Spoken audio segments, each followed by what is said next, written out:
Oui, Alpha, par rapport justement à cette sortie, la question, elle reste la même pour toi aussi.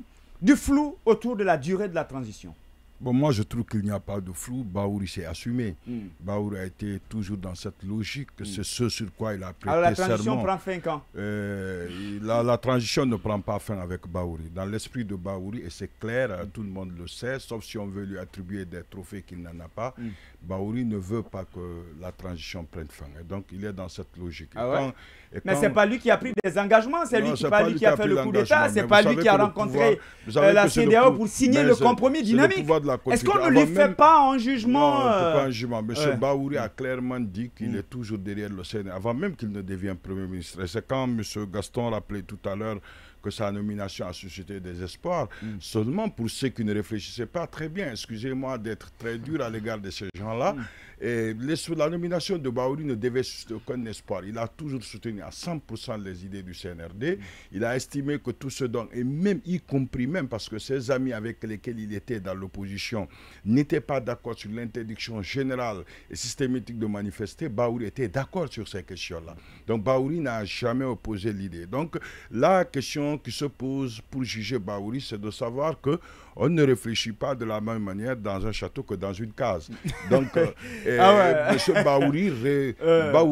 Bahouri agit en Premier ministre pro-CNRD. Et sur l'engagement de Bahouri, il suffit juste de voir, Bahouri n'est pas en contradiction avec lui-même.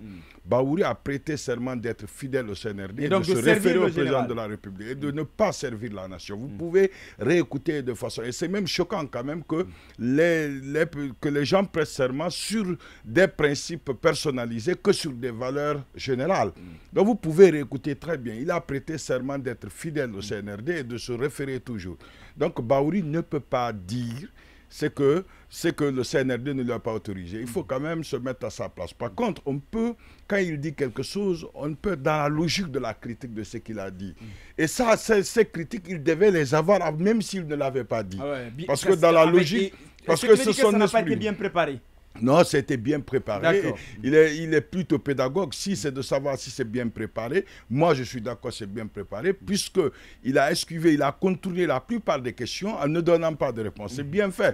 Et peut-être que sur la même question, M. Gawal aurait échoué, puisqu'il aurait peut-être dit ce qu'il pensait directement. Mais M. Bahouri a clairement esquivé toutes les questions qui semblaient, s'il les disait, créer des problèmes. Et c'est ce que les journalistes voulaient qu'il dise. Et il n'allait jamais le dire, il le sait déjà.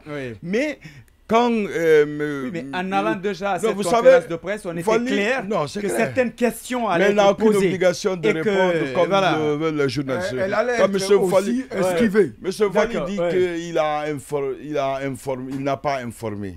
Mais il a formé les journalistes. Il les a préparés. Il a laissé le débat. Il a préparé l'esprit des Guinéens à ce que le CNRD puisse dérouler son programme. Le doute, il est toujours là. Il est toujours là. Il dit qu'on va boucher les oreilles. Il dit on va boucher les oreilles et pour se mettre au travail. Voilà, boucher les oreilles. Et donc ça, on n'écoutera personne. Cette expression, elle est quand même de façon isolée tenue, mais il a une certaine importance. Quand on dit on va boucher, ça qu'on va écouter personne. Donc M. Bahouri a tenu le débat et je pense que de la part de celui qui le juge, pour le CNRD, c'est un exercice reçu pour lui. Mais pour sa carrière, pour tout ce qui reste, est-ce que c'est une réussite pour lui? Pourquoi accepterait-il peut-être en fin de carrière, puisque lui rappelle quand même que quand on le compare à Jean-Marie Doré, mais lui n'a pas la même chance que Jean-Marie Doré. Jean-Marie Doré avait au-dessus de sa tête une personne qui voulait quitter le pouvoir. Général Konaté, important. Général Konaté voulait quitter le pouvoir. Est-ce que tu veux nous dire de façon tacite que celui qui est là, lui, ne veut pas quitter? Rien ne semble. Je ne dis pas non plus qu'il veut rester. Mais rien ne se décide pour dire qu'il quitte. Pour le départ, puisque quand nous regardons, c'est juste une simple Gawal nous a dit ici qu'il a dit qu'il ne passera pas. Non, mais c'est des paroles. Quand les gens disent... C'est Gawal qui l'a dit. Je suis d'accord, c'est le porte-parole. C'est le porte-parole qui l'a dit. Juste, vous savez que... pour mettre la corde sur la tête des gens, on tient leur parole, mais pour être concret, dans la situation concrète, ce qu'il faut tenir, quand les gens disent des choses et font autre chose, il faut les juger par ce qu'ils font, et non par ce qu'ils ont dit. Ça, c'est très important. Mais vous savez que on peut, comme on le dit souvent, il n'y a pas une gomme qui va effacer, qui va gommer le passé. quand même, M. Baouri va faire très attention pour ne pas quand même que cette situation puisse lui mettre quelque chose d'indélébile de façon négative. Il doit réfléchir, faire comment aider le peuple de Guinée. S'il peut changer d'objectif, il n'est pas tenu de rester dans l'objectif initial, ce pourquoi il est là. Il peut dire attention, il peut dire la vérité. Et la seule conséquence, ce n'est pas d'aller en prison. Puisque les Guinéens pensent que quand tu démissionnes, tu iras en prison. Ce n'est pas vrai. Il y a des gens qui ont démissionné qui ne sont pas allés en prison. Bien sûr. Donc il faut oser, il faudrait quand même créer la culture. Il faut que les gens commencent. Mais avec il faudrait mettre les institutions. Non, ce n'est pas ça. C'est exactement. Le Premier ministre a démissionné. Le Premier ministre n'a pas démissionné. Et d'ailleurs, c'est la façon la plus malhonnête de démissionner.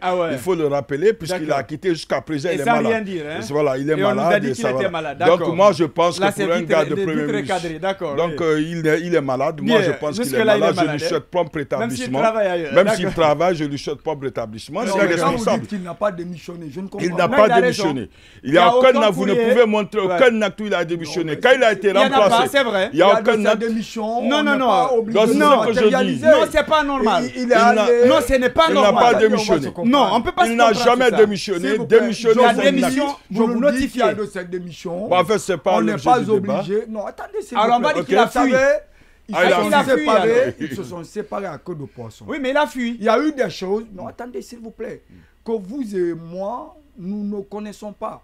Mais dans ces choses-là, Gaston, vous savez, on ne révèle pas tout à l'antenne. Non, s'il vous plaît. On parle des cadres. On parle des cadres, Gaston. S'il vous plaît. Mais moi, attendez. Gaston. Je vous dis, on ne révèle pas tout à l'antenne. C'est vrai. On ne révèle pas tout à l'antenne. Mais ce qu'il a fait, il est parti, il a fait. Monsieur Gaston, pardon, je souhaiterais que vous rebondissiez. La parole ne brûle pas. Dans le fond, je vous dis qu'il y a eu des choses.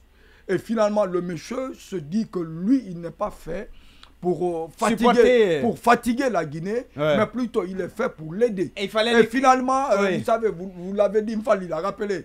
Il dit c'est des militaires, mais derrière ce qu'il dit, cela veut dire qu'on ne peut pas démissionner avec un pouvoir on nous apprend, parce que vous démissionnez, vous restez au nous. Mais attendez, je vous comprends. Gaston Morel, on nous apprend, si tu permets, on nous apprend qu'il a été dit et que c'est une règle d'or pendant cette transition, que tout acte de démission sera considéré comme une rébellion. Donc il paraît c'est ce qui a été dit. Et donc, comme un acte, il aurait décidé de partir de cette façon. Moi, il va clôturer, je comprends. Il va clôturer. Oui, mais également, tous ceux qui ont été nommés. Gaston, il va clôturer. Je vais pas. Là, vous m'avez pris la parole. Voilà, donc je voudrais seulement, M. Gaston, de dire que, bon, c'est vrai, il a été très pertinent sur le cas du Premier ministre Biavogui qui est parti, mais il devait l'être aussi à l'égard de Baouri pour être cohérent avec lui-même. Parce que là, il est très souple avec le Premier ministre parti. En ce moment, que lui, voilà, ça, c'est pas quand même, ça des doutes. Maintenant, sur l'autre question... Il n'est pas affamé. D'accord. Non, c'est pas une question. Il travaille pour les grandes institutions. Non, pas de problème. Un Baouri affamé qui est resté... Non, Gaston, je ne te permets pas. Non, Gaston, je ne le permets pas. Gaston Morel, je ne le permets pas. Il est ailleurs. Je suis d'accord, je suis d'accord. Gaston, non, on va choisir les mots. Je disais aussi, on va retirer ce mot, Gaston. L'autre aspect aussi de Fally Develop, il dit il n'y a pas d'argent. Il y a suffisamment d'argent. Ah ouais? Le CNRD n'est pas pauvre. C'est lui qui le dit, il y a de l'argent. Il n'y a pas d'inflation. Il n'y a pas d'inflation. Tout ce qui dit qu'il y a de l'inflation, vous pouvez vérifier. Il n'y a pas d'inflation. Il y a une maîtrise des prix. Il y a quand même une situation de truc. Donc vous savez, excusez-moi, je vais vous expliquer ce qui... Il faut que tu retires le mot. Il y a une maîtrise des prix. Il y a une maîtrise des prix. Non, mais attendez. L'augmentation des prix a résulté du retrait des subventions. Donc ça, c'était normal. La partie qu'on ne paye pas là, au temps de Alpha Condé, était subventionnée par l'État. Non, moi, je ne veux pas dire. Je vous dis que le CNRD, après tout, a de l'argent. Donc le fait de ne pas tenir les élections... Est-ce que le piment est subventionné, mon cher ami? Le piment, son prix a... C'est-à-dire, ça a grimpé de façon insultante. Alors pourquoi je dis il n'y a pas de... Prenons les pastèques. Donc en fait, l'argument de M. Fally ne passe pas puisque le fait de ne pas tenir les élections ne résulterait pas puisque les caisses, il n'y a pas d'argent. Et aujourd'hui, il y a suffisamment d'argent pour organiser les élections. Il y a suffisamment d'argent pour organiser les élections. Et l'autre aspect... Après, tu vas le prouver. Non, en fait, vous pouvez répondre après. Et l'autre aspect aussi qui est très important pour la République de Guinée, c'est que le CNRD est en train de jouer avec le peuple. et de jouer avec le truc. Et aujourd'hui, on a l'impression qu'ils ont dominé. Mais quand même, c'est un peu le calme avant la tempête. C'est ça. Le CNRD ne maîtrise rien. Et aujourd'hui, on a montré oui, la faiblesse du CNRD est témoignée par la grève du syndicat, la grève générale. Ils ont compris qu'ils sont vulnérables, que quand même une brèche. En fait, ils peuvent s'écouler comme un château construit sur on a vu le jeudi noir aussi. Hein, le jeudi noir, ils sont compris. Ils ont pensé à des solutions. Donc je pense, honnêtement, il y a de l'argent, on peut organiser les élections. Et on ne peut pas commander pendant 50 ans qui va gouverner la Guinée. Puisqu'avec un recensement, on peut décider qui va gouverner la Guinée. C'est clair. C'est possible. Donc il faudrait que si eux ne sont pas acteurs du processus électoral, en fait, ils ne sont pas candidats, ils n'ont pas de candidat. Si les potentiels candidats affirment qu'ils portent confiance à l'ancien qu'ils ont critiqué, on n'a qu'à les laisser avec ça. Donc ce n'est pas à l'État de décider quel est le recensement qui convient. Donc tu rejoins ce que Komara a dit quand il dit que... Mais qu'est-ce qu'ils veulent en réalité? Si les acteurs pour qui on organise les élections s'entendent ou s'accordent à dire que le fichier qu'il est là, il est bon, il est déjà toiletté, et ça avait été accepté par l'opposition d'alors, qui est-il pour dire qu'on n'ira pas avec Vraiment, ça quand même on se demande. Hein? Bien, alors...